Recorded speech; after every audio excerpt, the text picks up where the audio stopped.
What is up, guys? Welcome back to a brand new Pokemon Duel video. Today we're going to be starting out a brand new series on the channel. It's basically going to be called the Deck Tech series, where I go over different decks that are relevant in the ranked meta and just sort of go over why they're good, what they aim to do, and what each figure does in the respective deck.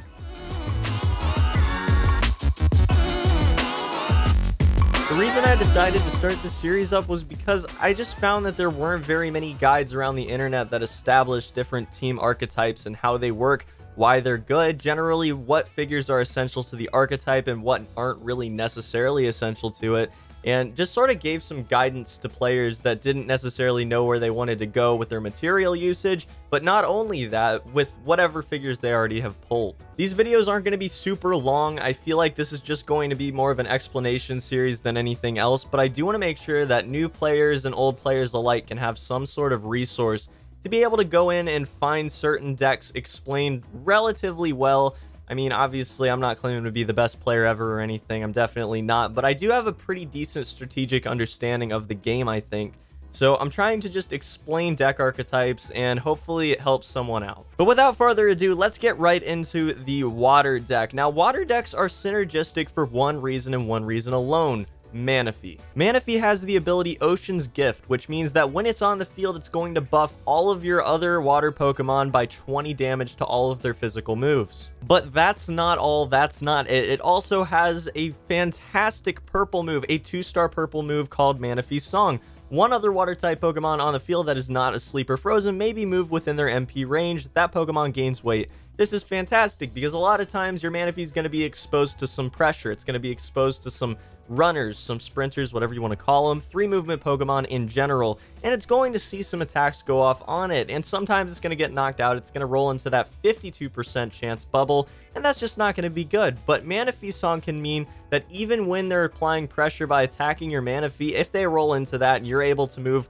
one of your Gyaradoses, one of your runners, so Keldeo or Greninja, or even something like an Empoleon, closer to their goal, then maybe they're going to have enough pressure on them that they can't farther move on the offensive. Everything about Manaphy is built on supporting the team, so you know when you have such a crazy amount of support built into one Pokemon that you're going to have a full team that actually makes itself work around its effects. But Manaphy needs to be properly defended, so let's go into some of the defenses that you're going to be putting in front of your Manaphy. First off, we have Gyarados. Now, Gyarados is a ridiculously powerful figure, guys. If you manage to pull Magikarp and Gyarados, or one or the other, make sure you keep them because there will be opportunities, I would imagine, to get them in the future again. They were only available as gym rewards twice, so they're not available currently, most likely when you're watching this video. However, it's a fantastic Pokemon, and if you have one half of the package, make sure you stick around with it and you don't go ahead and sell it off or fuse it or anything, because in the future, if you do end up pulling the other side of the package, it's going to be worth using almost definitely. Gyarados starts out with 100 damage base Hyper Beam, and that's not great. Let's be real, it's not great. Hyper Beam is a fantastic move, and quite a few Pokemon actually have like 150 damage Hyper Beams, 120 damage Hyper Beams. That's really good. Gyarados isn't great sitting at 100. However, you have the guaranteed evolution if you evolve it from Magikarp, as well as the increased movement points, as well as the increased star onto Storm, which is a fantastic purple move that it has.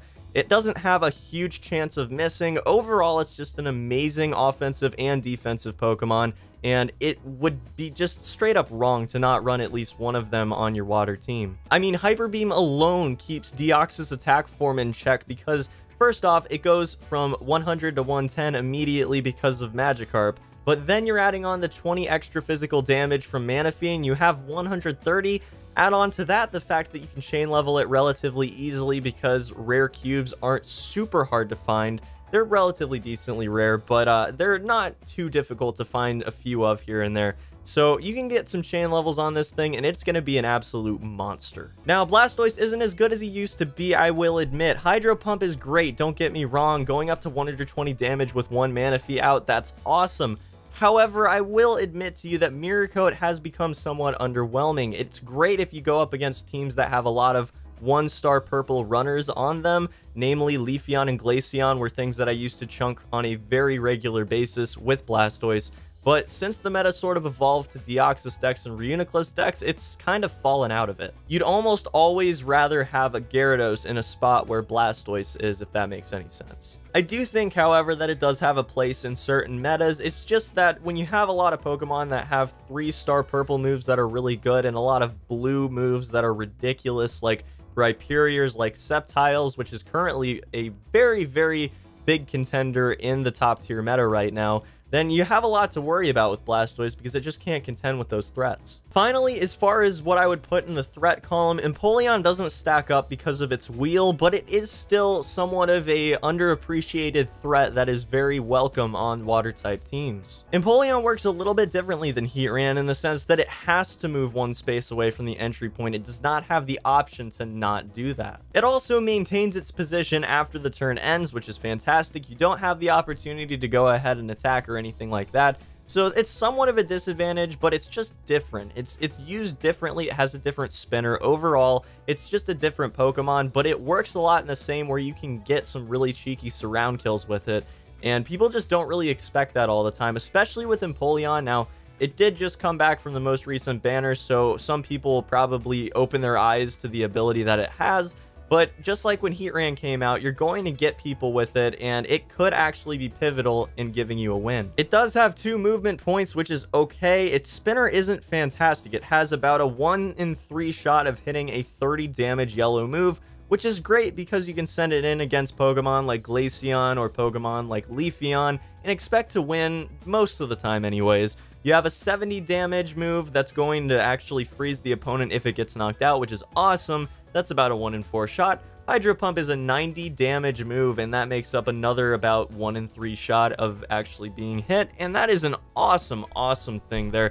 I'm very, very happy that they went and buffed this character in particular. I think that he has a lot of potential, and I'm very excited to try to use him on some water teams in the future. Taking into account the buffs that Manaphy is going to give Empoleon, going from 30 to 50, 70 to 90, and 90 to 110, it is a relatively decent contender for spots on water type teams as of right now. Now, if it did not have that yellow spot, I'd probably ease off a little bit like Blastoise. I don't think that'd be as relevant as it is now and can be now, but it does have that yellow spot, so it can fill in some part of a niche that Blastoise really can't. Keldeo is a pretty interesting case. A lot of people will say Keldeo is borderline unusable because it's so weak right off the bat, but if you end up going up against a dark type team, that's going to be a little bit of a different story. See, its ability justified buffs it based on the amount of Pokemon that your opponent has that are dark type. However, it also gets nerfed by the amount of Pokemon that you have that are dark types. So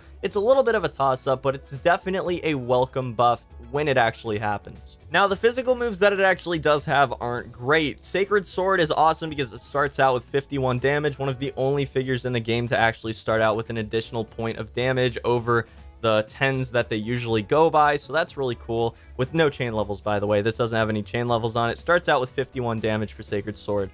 Hydro Kick is great as well because going up against a lot of the runners you're going to be pitting this thing up against, it's going to bench them pretty much no matter what. Obviously, if it's going like purple or blue versus Hydro Kick, it's not going to do that, but physical versus physical, even if it ties, even if it knocks you out, you're going to be benching your opponent, and that is awesome. Add on to that the fact that a lot of people will run 2 Manaphys with multiple Keldeos, and it's just kind of ridiculous, guys, especially, again, going up against a dark-type team. Next up, guys, we have got the granddaddy of water-type runners, Greninja. Greninja is a fantastic Pokemon, and I know a lot of you guys probably have sort of confused feelings about him because we've all had a Water Shuriken go up to 160, 180, 200, or even more sometimes against us. It's happened to all of us. I mean, let's be real, let's be honest. Everyone's had a Greninja go up against a Charizard or something to that effect and just get knocked out by Water Shuriken spins that go way farther than they should have statistically. Add on to that the fact that you're going to have 1 to 2 Manaphys out and 40 damage per Water Shuriken spin, even though, again, statistically, it should not go very often past the first spin, it will, and you're going to get a lot for it. Hydro Pump also goes from 60 to 80 and then to 100 if you have 2 Manaphy's on board, and the dodge slice is so big it helps out a lot when you're trying to go really aggressive against your opponent. Overall, Greninja is one of my favorite water Pokemon to have on my water type team. I definitely think that it's one of the most versatile Pokemon that they've made because it has the ability to overpower Pokemon in really crazy circumstances where it rolls Water Shuriken way more than it really should. That said, it also is one of those Pokemon that relies heavily on RNG to go ahead and win matches that it shouldn't, and a lot of the time you're going to be doing those matchups and trying to win with them, even though it's better suited to be the Mew of the water type team. It's also important to note that Water Shuriken has a secondary ability that allows you to make an opponent next to the battle opponent respin, and if it actually spins purple, it's just straight up knocked out, and that never really gets used. When it's extended that far to be where it can actually have 2 opposing Pokemon nearby it, then usually it's going to get knocked out pretty fast or win the match for you. So it's definitely not something to rely on, but just keep in mind that that is something you can put into crazy situations and maybe get a little bit of use out of. Next up, we're going to go over a couple budget options for you guys, because I know a lot of you probably don't have the full water team like I didn't for a long time. So you probably have some of these water Pokemon. You might want to put them on your team, even though they're not as optimal as the best ones you can get. So Vaporeon's a little bit of a weird case. Now, with the advent of using Torterra to actually block your entire entry point or goal, you're going to see a lot more viability with the Water Slide purple move that Vaporeon has, which pushes a battle opponent back 1 step and then gains weight.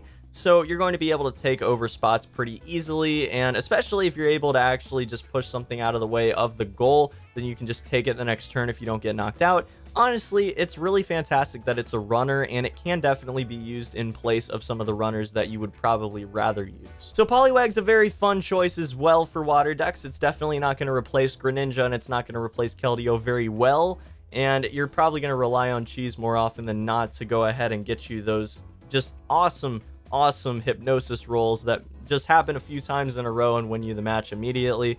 It's not going to happen too often, and it's more often than not going to roll into a bubble and just get straight up obliterated by Zapdos, by Moltres, by, well, really any beater Pokemon that has good physicals. I mean, it's going to happen a lot, and you're probably going to lose a lot, but Poliwag does fit that slot of a runner in pretty well, and again, it will give you some janky wins. Poliwhirl's a little bit of a better case, though. Poliwhirl has a very niche use in water-type teams, and I do think that a lot of times in certain metas, it's going to be extremely relevant to run it, because you really will always find situations where there's going to be a misslice 2 slices away from a very large part of a given meta Pokemon spinner. Honestly, Poliwhirl's ability is what makes him. He does not have a great spinner. Hypnosis, I mean, 2-star Hypnosis, 3-star if you evolve from Poliwag, which you will not be doing if you're using Poliwhirl to counter meta units.